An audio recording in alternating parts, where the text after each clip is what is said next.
ओम गम गणपते नमः। प्रिय मित्रों, आपका दिव्य सांची एस्ट्रोलॉजी चैनल पर पुनः स्वागत है। ग्रहों की युति यानी कंजंक्शन की श्रृंखला में हमने सूर्य और चंद्र की युति की चर्चा की। अब उसके पश्चात आज हम सूर्य और मंगल की युति के बारे में बात करेंगे।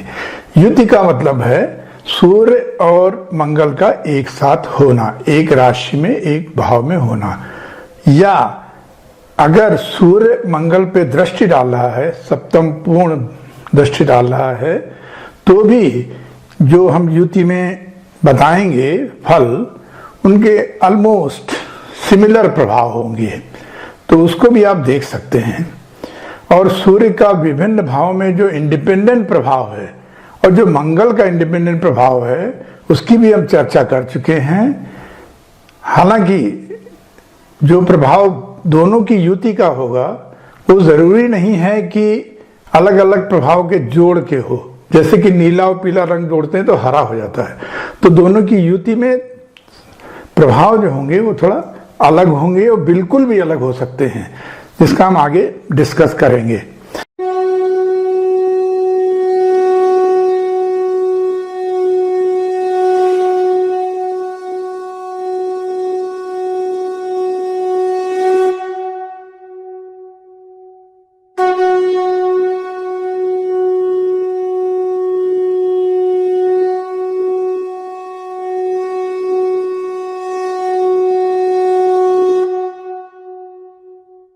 यहां पे एक चीज बताना चाहते हैं हम आपको कि सूर्य जिस भाव में है, यदि वह भाव की राशि मेष है तो शुभ फल देगा, क्योंकि वो मेष में उच्च का हो जाता है।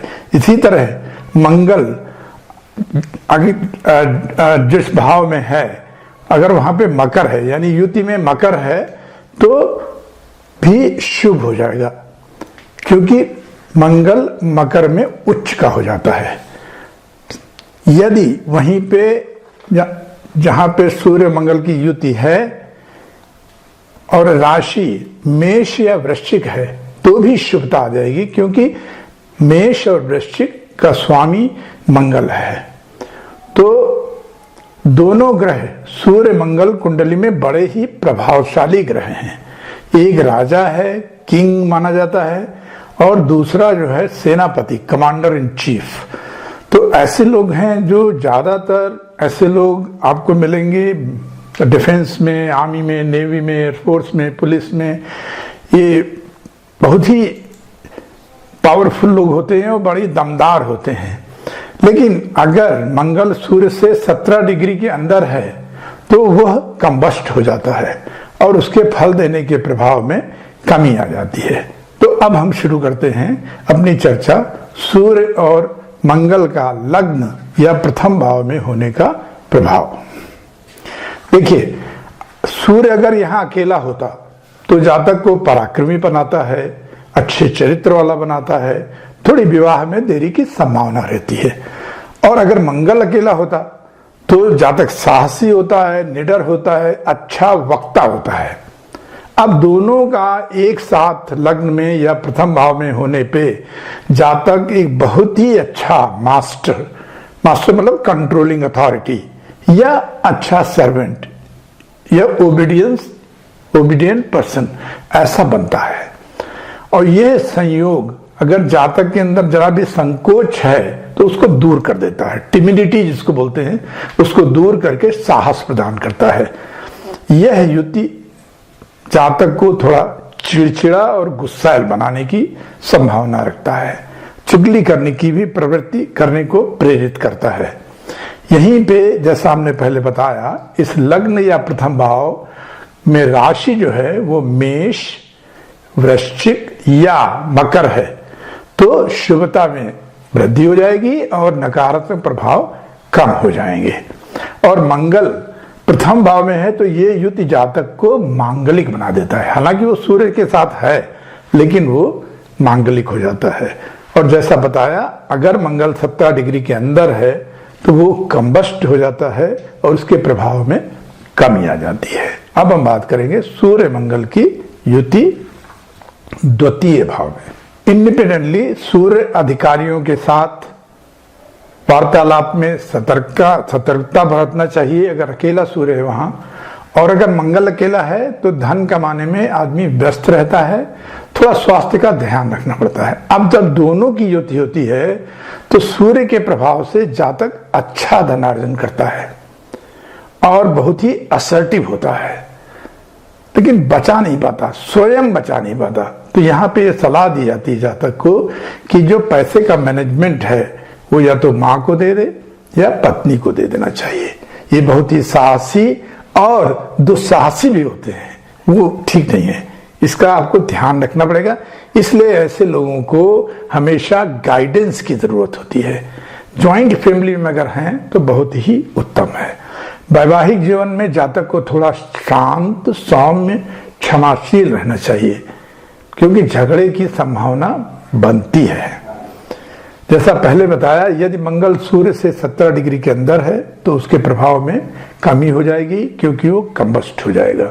और यहाँ यदि जातक की लग्न मीन, तुला या धनु है तो शुभ प्रभाव में वृद्धि हो जाएगी और नकारात्मक प्रभाव कम हो जाएंगे। अब हम बात करेंगे सूर्य मंगल की युति तृतीय भाव में। तीसरे भाव में अकेला सूर्य जातक को साहसी बनाता है, जागरूक बनाता है, भाइयों के लिए ठीक नहीं है। अकेला मंगल भाई बहनों को सहयोग दिलाता है। अब ये युति जो है, उस युति में जातक पॉलिटिकल कैरियर के लिए बहुत ही अच्छा होता है। ये अच्छे शासक होते हैं, आर्मी, नेवी, एयरफोर्स, डिफेंस, सुरक्षा आदि में उच्च पद तक जाते हैं। जातक घर, भाई बहनों सबको सहयोग देता है, लेकिन समहाउ उनको ये लगता है कि ये दूसरों के लिए ज्यादा करता है और घर के लिए कम कर रहा है। जीवन साथी को, ऐसे जातक को बहुत दिन तक अकेला नहीं छोड़ना चाहिए। मतलब पति पत्नी को ज्यादा देर अकेला नहीं छोड़ना चाहिए, नहीं तो एक्स्ट्रा मैरिटल अफेयर्स की संभावनाएं बन जाती हैं। यदि मंगल कंबस्ट है तो ऐसे प्रभाव में कमी आ जाएगी। मतलब अगर 17 डिग्री के अंदर है, अगर जातक की लग्न कुंभ या कन्या या वृश्चिक है तो शुभ फलों में वृद्धि हो जाएगी और नकारात्मक फल कम हो जाएंगे। अब हम बात करेंगे सूर्य मंगल का चौथे भाव में प्रभाव। चौथे भाव में यदि सूर्य अकेले है तो ये मानसिक चिंता देता है और जातक का ट्रांसफर करवाता है, कई जगहों पे काम करता है। और अगर मंगल अकेला है, आपको मैंने बताया अपने वीडियो में, तो ये स्थिति अच्छी नहीं है घर के लिए और जातक को पॉलिटिक्स में जाने का मौका मिलता है। अब हम दोनों की युति बात करें तो जातक वीवीआईपी या इन्फ्लुएंशियल लोगों के कांटेक्ट में आता है और उसको सपोर्ट प्राप्त होती है। जीवन साथी के प्रभाव में जातक मां का या तो बहुत ध्यान रखता है या बिल्कुल ही नहीं रखता, एक्सट्रीम्स में हो जाता है मामला। तो परंतु ये युति अगर मेष, सिंह या तुला या कुंभ राशि में बनी है तो मां बहुत स्ट्रिक्ट होती है और पूरा कंट्रोल करती है, पूरे घर का केयर करती है। यहां पर सूर्य मंगल की 10वें भाव पर पूर्ण दृष्टि के कारण, चौथा भाव है ना, तो 10वें भाव पर पूर्ण दृष्टि पड़ती है, तो जातक नेता, मंत्री, उच्च अधिकारियों से अच्छे संबंध बनाता है और उनका लाभ उठाता है। चैरिटी भी करता है, लेकिन चैरिटी वहां करता है जहां से उसको लाभ मिलने की संभावना होती है। कहीं उसको अगर पॉलिटिकल पोस्ट मिल गई, जिसके चांसेस होते हैं, तो ऐसा जातक चोर उच्चकों को भी आश्रय देता है। तो इसको जातक को ध्यान रखना होगा, यह हानिकारक हो सकता है। यह युति जातक को घर, वाहन, जायदाद आदि सभी दिलाती है और वो संपन्न होता है।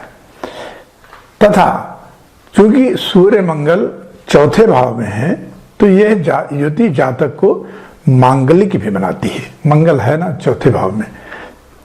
और यदि लग्न मकर, सिंह या तुला है तो शुभता में वृद्धि हो जाती है और नकारात्मक प्रभाव में कमी आ जाती है। अब हम बात करेंगे सूर्य मंगल का 5वें भाव में प्रभाव।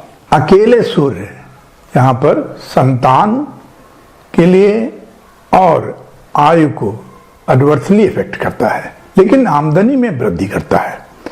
अकेला अगर मंगल है 5वें भाव में तो परिवार के लिए ये स्थिति अच्छी नहीं होती है, जातक को आक्रामक बनाता है, कामुकता को बढ़ाता है।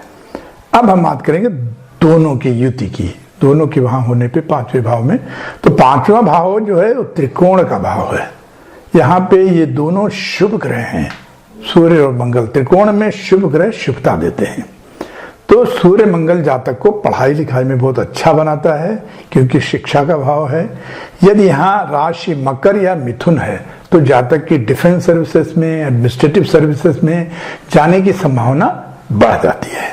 अच्छी संतानें होती हैं, लेकिन जातक को प्रेगनेंसी के 3 या 5वें महीने में पत्नी का विशेष ध्यान रखना चाहिए। ऐसे जातक खेल कूद में भी अच्छे स्तर पर पहुंचने की संभावना रखते हैं। ये भगवान में श्रद्धा रखते हैं, अपने माता पिता का सम्मान करते हैं। इन्हें अपने पेरेंट्स के बारे में कुछ भी बुरा सुनना अच्छा नहीं लगता है, और इस चक्कर में अगर कोई ज्यादा कुछ कहे तो ये फिजिकल हो जाते हैं। यदि यहाँ पे जातक की लग्न धनु, कर्क या कन्या है तो शुभ फलों में वृद्धि और नकारात्मक प्रभाव में कमी हो जाएगी। अब हम बात करेंगे सूर्य मंगल का 6ठे भाव में होने का प्रभाव। हालांकि ये 6ठा भाव है जहां पर अकेला सूर्य लीडर बनाता है और अकेला मंगल पॉलिटिक्स में सफल बनाता है, परंतु रोग रिप ऋण का भाव होते हुए सूर्य मंगल की युति यहाँ पे सोने में सुहागा का काम करती है। अच्छा स्वास्थ्य, शरीर, एडवर्सरीज को फेस करने का साहस, दमखम, और ये किसी भी तरह की प्रतियोगिता, competition, engineering, administrative, defence, police, sports, specially electrical और इलेक्ट्रॉनिक्स में सफल होते हैं, अच्छा कैरियर बनाते हैं। ये काम में बहुत ही परिश्रमी होते हैं और घंटों काम करने की स्टैमिना रखते हैं। चोट चपेट भी लगे तो तुरंत रिकवर कर लेते हैं। और यदि गुरु की दृष्टि इस भाव पर है तो बड़ी ही शांतिपूर्वक अगर किसी से झगड़ा हो जाए या मतभेद हो जाए तो उसको सुलझा लेते हैं, नहीं तो वो दादागिरी या वायलेंस से उसको निपटा देते हैं। यहां पर यदि जातक की लग्न वृश्चिक, मिथुन या सिंह है तो शुभता में वृद्धि और नकारात्मक प्रभाव में कमी हो जाती है।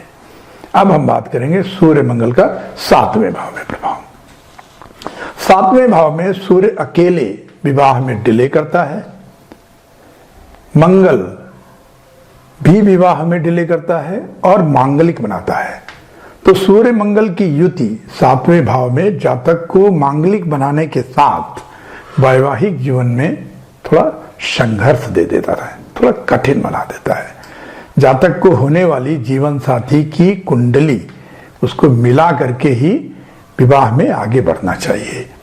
जातक कुशल एग्जीक्यूटर होते हैं, बैटल फील्ड या फोर्स में या काम काज में आगे रहते हैं, और यहां पर खाली यही बात है कि जो रणनीति बनाए वो कोई और हो, उसको एग्जीक्यूट ये जातक बड़े अच्छे से करते हैं।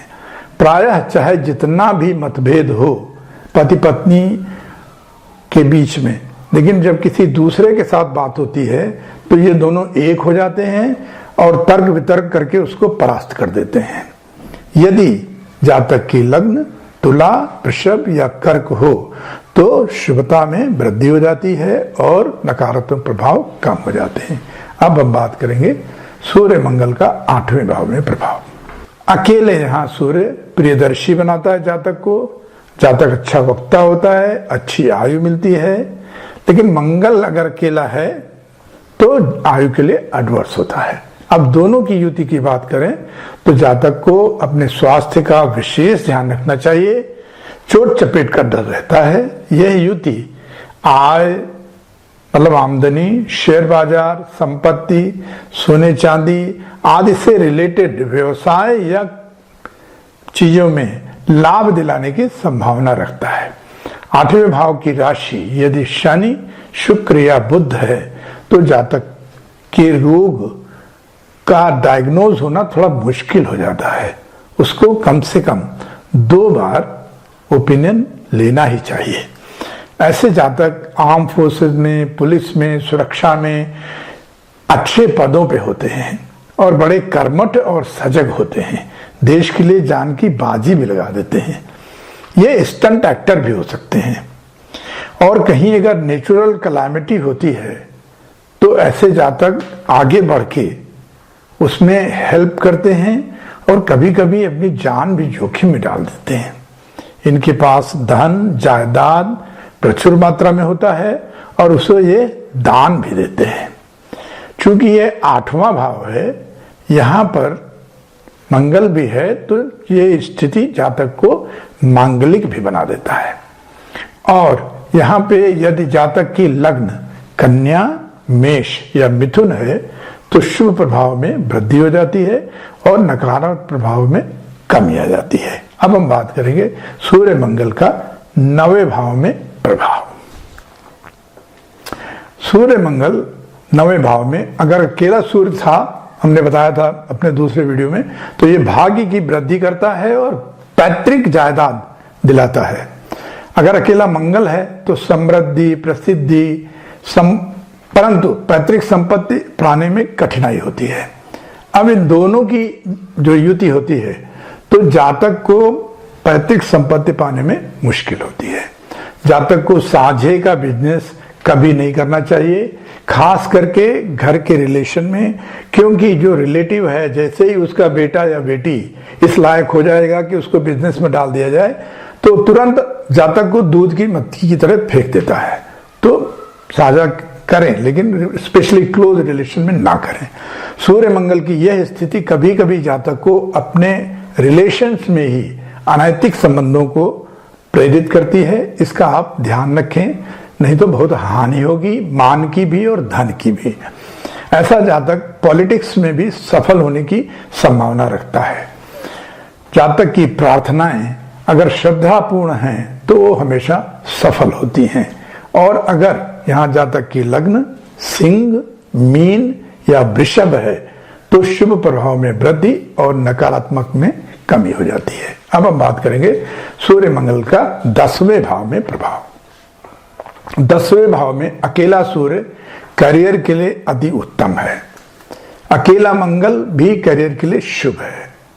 तो अब दोनों मिल गए तो सूर्य मंगल की युति विभिन्न भाव में अगर हम कंपेयर करें, जो पीछे अब तक बात किया है 9 भावों की, तो सबसे कंपेयर किया जाए तो यहां पर उनका होना सबसे शुभ है, बहुत ही अच्छा है। जातक अपने बलबूते पर उच्च पद, वो भी आर्मी, एयरफोर्स, डिफेंस, इंटेलिजेंस आदि में प्राप्त करता है और अच्छी पावर और अथॉरिटी भी पाता है और सफल होता है। वो विख्यात होता है, उसके पास अचल संपत्ति भी होती है और वो दान वगैरह भी करता है। अगर यहां पर जातक की लग्न कर्क, कुंभ या मेष है तो सोने में सुहागा हो जाएगा, ऑलरेडी शुभता है और शुभता बढ़ जाएगी, वो नामी गिरामी हो जाएगा। अब हम बात करेंगे सूर्य मंगल का 11वें भाव में प्रभाव। 11वें भाव में अकेला सूर्य धनी बनाता है, अच्छी आयु देता है और उच्चाधिकारियों के साथ सहयोग प्रदान करता है। अकेला मंगल दमदार बनाता है, अच्छा प्रवक्ता बनाता है, चतुर, धनवान और वो लोगों पे अच्छा प्रभाव डालता है।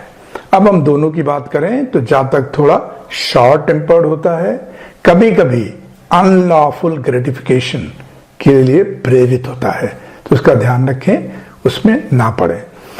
ये अच्छे पद पर होता है और सफल होता है, लेकिन कभी कभी ये बच्चों को उनसे कंसल्ट किए बिना, उनकी रुचि जाने बिना, उनको डिफेंस में कमीशन ऑफिसर, आईएएस, आईपीएस बनाने का भरसक प्रयास करता है।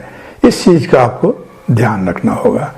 अगर ये स्त्री जातक है तो प्रेगनेंसी के समय बहुत सावधानी बरतना चाहिए और जातक को शारीरिक संबंध से भी दूर रहना चाहिए, क्योंकि यहाँ पे मिसकैरेज या गर्भपात होने की संभावना बनती है।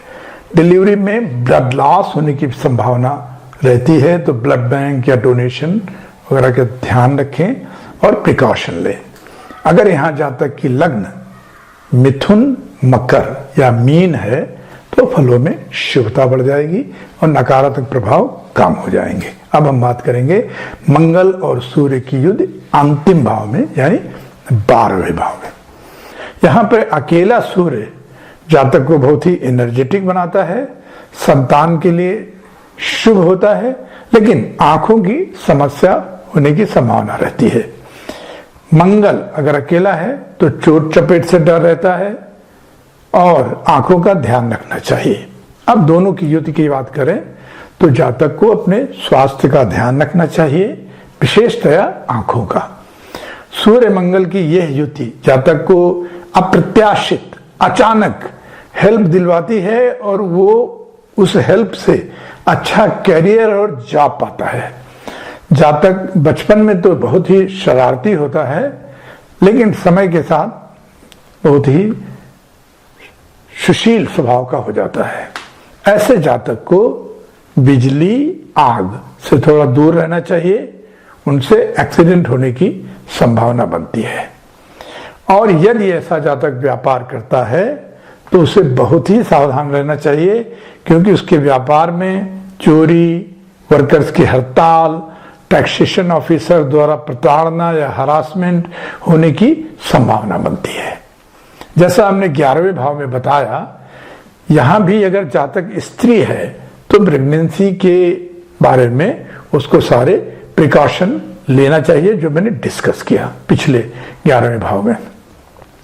यदि जातक की लग्न वृषभ, धनु और कुंभ है तो उसके फलों में शुभता की वृद्धि होगी, नकारात्मक प्रभाव में कमी होगी। और तथा चूंकि सूर्य मंगल यहां पर 12वें भाव में है तो जातक मांगलिक भी हो जाता है।